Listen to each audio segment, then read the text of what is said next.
Hi guys, Press Junel here, inom tagbuko. It's already 6 in the evening right now. Medyo hayag pa, no? So, just want to create this quick video. It's because na ako'y free time and I wanna share, no? As much as I want gani, sige kog himo og video tungod kay in this video or these clips, maybe maunay kuwang nimo nganong wala pa nimo naabot imuhang success or breakthrough sa imong kinabuhi. And usually, for me, ako I believe no na kanang ang pag-asenso it's like a password sa imong cellphone mo nang wala pa nimo na-unlock tungod kayo pakakaibaw sa combination sa password for it to become successful. And hearing these tips or kaning mamadunggan karon if imuha ning humanon, yes, medyo taas ni, and this will be a raw video, no edits, but what I want is the tips nga makuha nimo. Gusto nako nga mabit-bit nimo more than the editing. Tama kay wala na ko time to edit. So if you are here in Digital Tycoons Worldwide wanting to become successful, wants to earn 6 digits or soon 7 digits every single month, I want to share these tips tungod kay mao ni na-observe nako kasagaran nga mga ginabuhat sa mga member diri sa community nato no diri sa Digital Tycoons Worldwide nganong nang-income sila. Even bago pa sila or kung dugay na sila but they continue to keep on earning. So number 1, okay, take down notes ani. So kung again bisag dili ka part sa dito magamit magyapon nimo in your own life, but morely applicable ni siya sa mga Digital Tycoons Worldwide na member and community. Number 1, make it sure nga kaning DTW or Digital Tycoons Worldwide kat-una ni nimo. Gets ba nimo? So basically, wala ko'y nakita diri nga nikita nga wala kahibaw or wala gi tagaag time nga kat-unan si Digital Tycoons Worldwide. Gets? So it's very impractical nga gusto nimo mokita diri pero dili ka willing mag-cut-on. So learn the system. Learn and follow the system. So ako na lang na isumpay kay ngano man naiuban nga they reinvent the wheel. Pasabot ana na existing ineffective no nga sistema sa DTW pero gina-reinvent pa gyud, nangita pag lain pamaagi, nangita pag lain shortcut. So do not reinvent the wheel tungod kay mas samot ka nga mas madugay. So learn again and follow the system. Learn the compensation plan, learn our products, learn our services, learn everything about DTW, attend trainings. Pag na mga trainings, drop everything. Pag na mga announcement, tanawa na. Pag na mga video, tanawa na. Okay? So, number 2, for me, pinaka-importante, the moment nga mag-cut-on ka, make it sure to apply and practice it. Alright? Sabtan ba? Tungod kay useless ang imong nakat-onan kung dili nimo i-practice, kung dili nimo buhaton. So, dagan ko mga nakita nga sige gaten og training pero wala gyapon nakita tungod kay dili nila i-implement or practice nila nakatunan tungod kay mahadlok sila mag-fail, mauwaw sila, di ba? They have fears. So for me, I just want you to understand no na making mistakes when you are a beginner, making mistakes when you are a beginner is pretty normal and normal gid siya. Why? It's because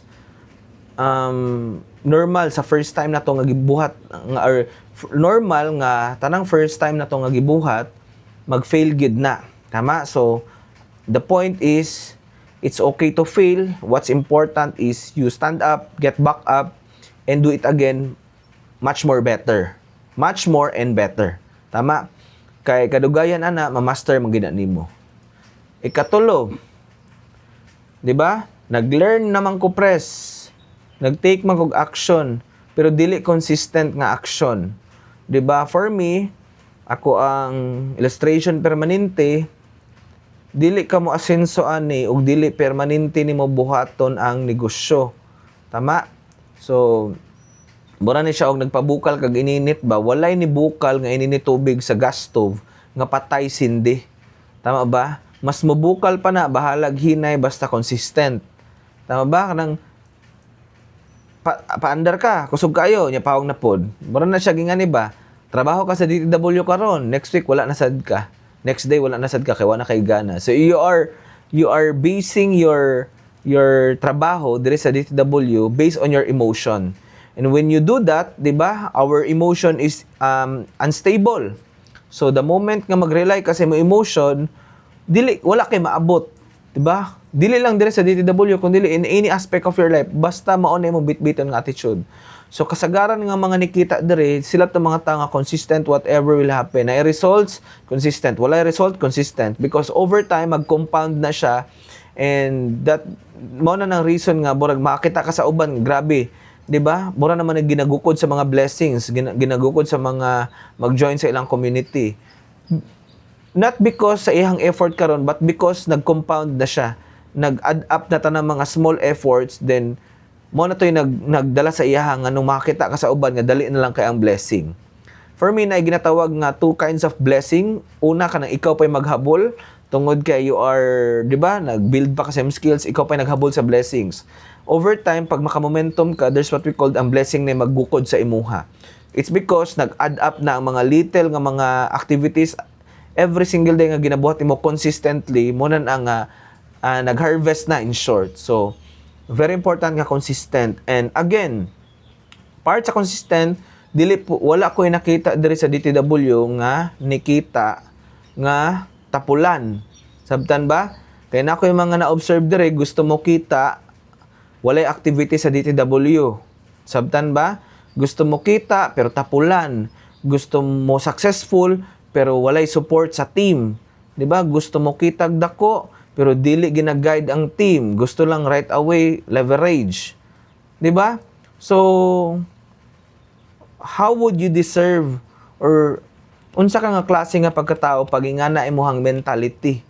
Tama ba? Even gani ako nga tag-iyaan nga supposedly na mga uban nga mga butang nga dili na nako na ginaatiman, pero ako may ga-take og responsibility because if I want to become successful, I need to stretch myself. Dili pwede nga wala ko'y support sa ako ang team. Diba? In short, pag ingana ka, gusto ka mo kita nga tapulan ka, I don't know if unsa nga opportunity ang pwede sa imuha kay wala ko'y nakitang tao nga number one, again, nga dili consistent, tapulan, nga ni asenso sa kinabuhi. Tanang tao nga gusto mo asenso sa kinabuhi, they work hard and work smart. Dili pwede nga work smart lang. At first, you need to work hard in order for you to be able nga mag-work smart. Alright? So, ang point is kana consistent. Then number 4, if nakadiri sa DTW and medyo nidako-dako na imong team, you need to support your team. Dili pwede again nga, 'di ba? Yes, the promise is mukita ka nga walay buhaton, but syempre, dapat nagyapon kay support sa imong team. Why? It's because, 'di ba? They need you more because ikaw mo'y nakakita na sa process, no?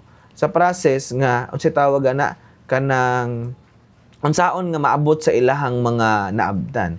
So, the point is you need to support your team because dili enough nga ikaw lay naabot sa imong naabtan karon. It's very unfair tungod kay there's someone nga nagdala sa imuhang success, okay, karon or in the future, and it's your responsibility sad na kanang motabang sa mga tao nimo sa ilawom. Alright? Because again, if you want to have a massive results, massive income, or massive power, there's always an equivalent responsibility on that. Alright? So, timan-an to ninyo. Learn the business. Okay? Learn the business. Practice and implement. Okay? Practice and implement. Then, sa bato ikatulo? Comment it. Nakalimot na ko. And number 4, consistency. Number 5 for me, support sa imuhang team. Diba? Why? Again, if you want to have that massive income, you need to prove to the universe or kay God na you deserve it. Diba? Kay, again, wala ko'y nakita nga nikita og dakuan nga walay support or walay pagtabang sa ilang grupo. And for me, you don't deserve the kind of income or blessings kung nakaabot na ka sa success and dili ka willing nga motabang sa tao nimo under your team nga maabot sad sila, maabot sad nila ang imuhang income. So there's a saying that if you help enough people to get what they want, you will also get what you want. So here in DTW, importante nga magtinabangay taan eh. Alright? So again, hopefully this help you, no, na maabot pa imong mga pangandoy. And I'm really excited na makita ka nga mokita or 1 year from now may mo kag Millionaires Club sa Digital Tycoons Worldwide, may mo kag 6 digits earner sa Digital Tycoons Worldwide, may mo kag car achiever sa Digital Tycoons Worldwide, house and lot achiever sa Digital Tycoons Worldwide, 'di ba? Diri mo nakapakasal, diri mo nakapa-family. That is my goal here in Digital Tycoons Worldwide. So, mention your team below, tanang mga brand leaders and brand partners nimo sa community. Comment down, tag them, because maybe this will help them na maka-breakthrough na good dire sa Digital Tycoons Worldwide. So with that, this is your President Jonel here, and see you sa next video, and let me know if ganahan pa mong mga nga video. Usually, I do this kind of videos before, but right now, medyo busy ta creating our gakapanindot pa sa itong sistema. But let me know. Motivate me if you want to see a video like this. Medyo long form siya, but I wanna make it sure nga every long form nga video na worth sa inyong time. So with that, this is your President Jonel here. Kita-kits sa next video, guys.